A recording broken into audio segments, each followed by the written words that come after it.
అమరావతి రాజధాని అంశం మళ్లీ రాజకీయాల్లో హాట్ టాపిక్ గా మారింది. ఇటీవల మంగళగిరిలో జరిగిన సమావేశంలో రాజధాని అంశంపై సజ్జల రామకృష్ణారెడ్డి చేసిన వ్యాఖ్యలు వైసీపీలో పెద్ద సంచలనం రేపాయి. రాజధాని అభివృద్ధి ఇప్పుడు చంద్రబాబు చేతుల్లోనే ఉంది. ఆయన అభివృద్ధి చేస్తే భవిష్యత్తులో ఎలాంటి సమస్య ఉండదు అని సజ్జల బహిరంగంగా చెప్పడం, అలాగే అమరావతిపై లక్షల కోట్లు ఖర్చు పెట్టడం అవసరం లేదు అన్న వ్యాఖ్యలు పార్టీ శ్రేణుల్లో గందరగోళం సృష్టించాయి. ఈ మాటలు బయటకు రావడం కూటమి అనుకూల మీడియా జగన్ యూటర్న్ తీసుకున్నారా అని పెద్ద ఎత్తున ప్రచారం ప్రారంభించింది. ఈ వ్యాఖ్యలపై మాజీ ముఖ్యమంత్రి జగన్ తీవ్ర ఆగ్రహం వ్యక్తం చేసినట్లు విశ్వసనీయ వర్గాల సమాచారం. అన్ని నువ్వే మాట్లాడితే ఇక నేనెందుకు, వైసీపీ అంటే నువ్వే అనుకుంటున్నావా అంటూ సజ్జలపై జగన్ మండిపడ్డారని చెబుతున్నారు. ముఖ్యంగా రాజధాని లాంటి సున్నితమైన అంశంపై తనను పక్కన పెట్టి సజ్జల బహిరంగంగా వ్యాఖ్యలు చేయడం జగన్ కు అస్సలు నచ్చలేదని తెలుస్తుంది. పైగా ఇప్పుడు వైసీపీ క్రమంగా పుంజుకుంటున్న సమయంలో ఇలాంటి వివాదాస్పద వ్యాఖ్యలు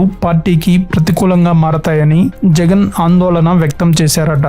సజ్జల వ్యాఖ్యల వల్ల వైసీపీ అనుకూల మీడియా కూడా క్లిష్ట పరిస్థితిలో పడిపోయింది. వైసీపీ పార్టీ అనుకూల ఛానల్స్ సజ్జల వ్యాఖ్యలకు పెద్ద ప్రాధాన్యం ఇవ్వకపోవడం లోపల అసంతృప్తిని మరింత పెంచింది. ఈ అభిప్రాయం జగన్దా లేక సజ్జల వ్యక్తిగతమా అనే సందేహాలు బలంగా వ్యక్తమవుతున్నాయి. నిజానికి అమరావతి నిర్మాణంపై భారీ ఖర్చులు వద్దన్న భావన జగన్ లో ఎప్పటి నుంచో ఉందని చెబుతారు. గుంటూరు, విజయవాడ మధ్య సహజంగా అభివృద్ధి జరిగితే అదే రాజధాని పెరుగుదలకు దారితీస్తుందని ఆయన గతంలో సంకేతాలు ఇచ్చారు. కానీ ఈ అంశాన్ని తన సమయం తన వేదికలోనే చెప్పాలని జగన్ భావించారు. కానీ సజ్జల మాత్రం తనే అధికారం అనుకుంటున్నట్టుగా కీలక అంశాలపై ముందుకొచ్చి మాట్లాడుతున్నారని పార్టీ లోపలే విమర్శలు వినిపిస్తున్నాయి. గతంలో ప్రభుత్వంలో ముఖ్య సలహాదారుగా, ఇప్పుడు పార్టీ ప్రధాన కార్యదర్శిగా, కోఆర్డినేటర్ గా వ్యవహరిస్తున్న సజ్జల అధికారికంగా జగన్ స్థానం భర్తీ చేస్తున్నట్టు కనిపిస్తున్నారు. దీంతో ప్రజల్లో సజ్జల వ్యాఖ్యలే జగన్ అభిప్రాయాలుగా పరిగణించబడుతున్నాయి. ఇదే కారణంగా అమరావతిపై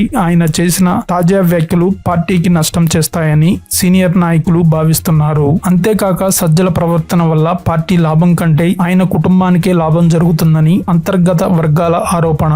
వైసీపీ అధికారంలో ఉంటే ప్రయోజనం మాత్రం సజ్జల, ఆయన కుమారుడు భార్గవ్దే అనే విమర్శలు కూడా పార్టీ లోపల వినిపిస్తున్నాయి. ఈ ఫిర్యాదులపై జగన్ ఇప్పటికే అప్రమత్తమయ్యారని, పార్టీకి మించి ఎవరూ లేరు, ముఖ్యమైన విషయాలపై మాట్లాడేది నేనే తప్ప మరెవ్వరూ కాదంటూ సజ్జలకు తేల్చి చెప్పినట్లు సమాచారం. మొత్తం మీద అమరావతిపై సజ్జల వ్యాఖ్యలు వైసీపీకి కొత్త తలనొప్పిని తెచ్చిపెట్టాయి.